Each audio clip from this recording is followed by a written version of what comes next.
Now today, Porsche is the most successful car maker ever to race at Le Mans. They have 19 victories to their name. But this is the car that started it all. This is the car that gave them that all-important first win. Now obviously, with a pedigree like that, it's quite valuable, around £14 million. So when we asked the insurers if this would be okay, they said yes, but not the accident-prone little midget. It must be Captain Slowly. So let's see if I can make this thing live for you. The first thing you need to know is that although the 917 looks like a big, wide car, actually, it isn't. Ow.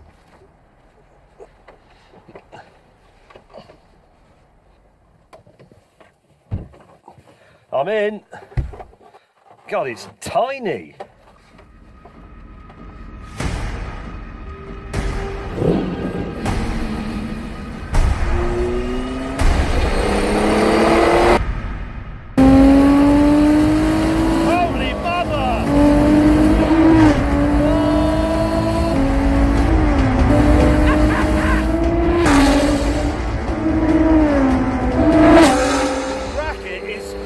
Astonishing. Imagine this for a 24-hour race.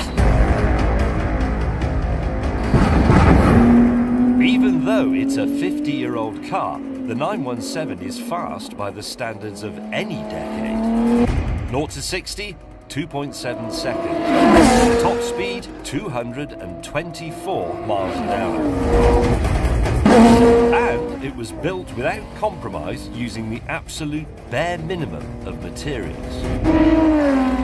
So, for example, this bodywork, which is very close to my head, it's fiberglass, 1.2 millimeters thick. That's it. Now, in front of me, I have a big rev counter, an oil temperature gauge, and an oil pressure gauge. That's all the information you get.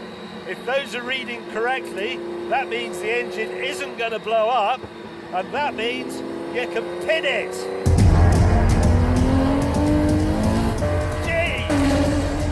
It's the world's fastest canoe!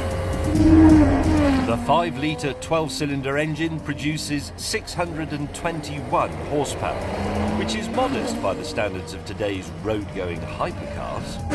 But this thing weighs just 800 kilograms. As a result, the power to weight is off the scale! Bloody hell, this is special. I'm amazed Porsche let me drive it at all. I mean, they didn't give me any training. They just put me in and said, pulls this and turns that and you'll be fine. What's more amazing than that, actually, is that this car exists at all, because its gestation was, let's say, it was quite difficult. The story of its birth starts in 1968, when the governing body for sports car racing, alarmed that the top-end unregulated prototype cars were becoming too fast, too expensive and too dangerous, decreed that such machines should have engines no larger than 3 litres. However, the governing body also said that if you could build 25 road-going versions of your racing car, that engine limit would be raised to 5 litres. Although secretly they knew that no small sports car manufacturer could actually afford to do that. They didn't think there'd be any takers. What they hadn't reckoned on was Porsche's head of motorsport, Ferdinand Piëch. Back then, Porsche was a tiny, cash-starved outfit, nothing like the prosperous company we know today. But Piëch was so consumed with scoring an outright win at Le Mans that he decided he was going to build those 25 cars, even though the next Le Mans was only a few months away. So everybody, and I do mean everybody, the accountants, managers, office juniors, secretaries, they were all hauled away from their desks to go down to the production line and work on getting those cars ready. They actually became known as the secretary cars. The ragtag Porsche team just made the deadline, and the motorsport inspectors gave the road cars the sign-off, presumably not inspecting them too closely, or they would have noticed that most of them had truck axles. With the green light given for Porsche to enter the Le Mans race, Piech got to work getting some cars ready in time. Now, on the plus side, they were blindingly fast. One car clocked 238 on the Mulsanne straight. On the downside, though, they were terrifyingly unstable and virtually undrivable. The drivers simply didn't know what the car was going to do next. There was so much chassis flex that the gear lever would move around all over the place. They'd make a gear change, put their hand there the next time, and it'd be somewhere else.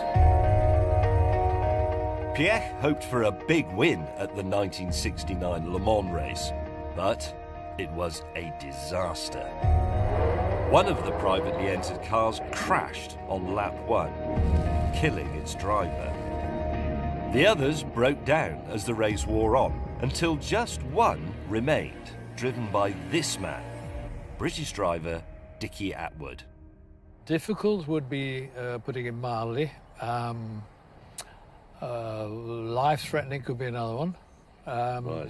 It was a monster. It was made for speed, like a bullet to go through the air, but there wasn't enough pressure on the bodywork to keep it on the ground. And so the faster you went, the more unstable it was. It was so horrendous, I was waiting, hopefully, that the car would break. And eventually it did. But it was 21 hours before it broke. We were 6 laps in the lead, so we hadn't got far to go. But I was happy the car broke. Undeterred, Porsche hired British race engineer John Wyer, who'd helped to develop the Ford GT40, to sort out the 917's evil handling. And he cracked the problem, with a little help from Mother Nature.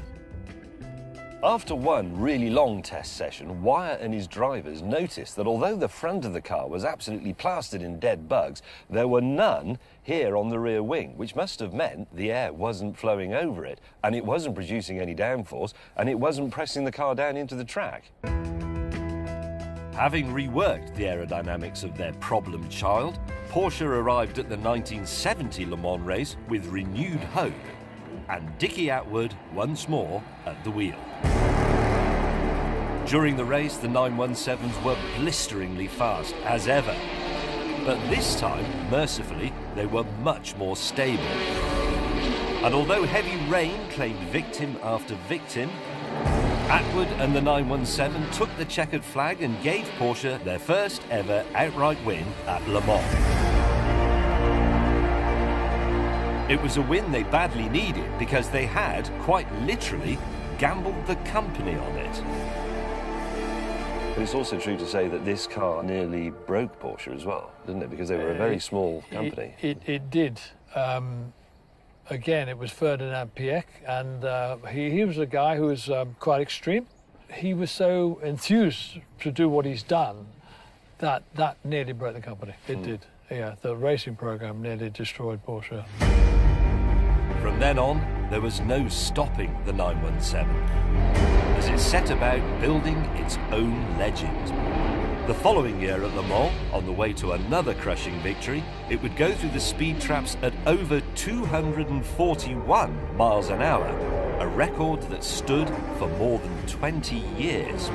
And in that same race, it was so fast it would cover a total of 3,315 miles, a distance record that would stand until 2010. And if that wasn't enough, Hollywood's greatest petrolhead, Steve McQueen, came to Le Mans and made the 917 a screen icon.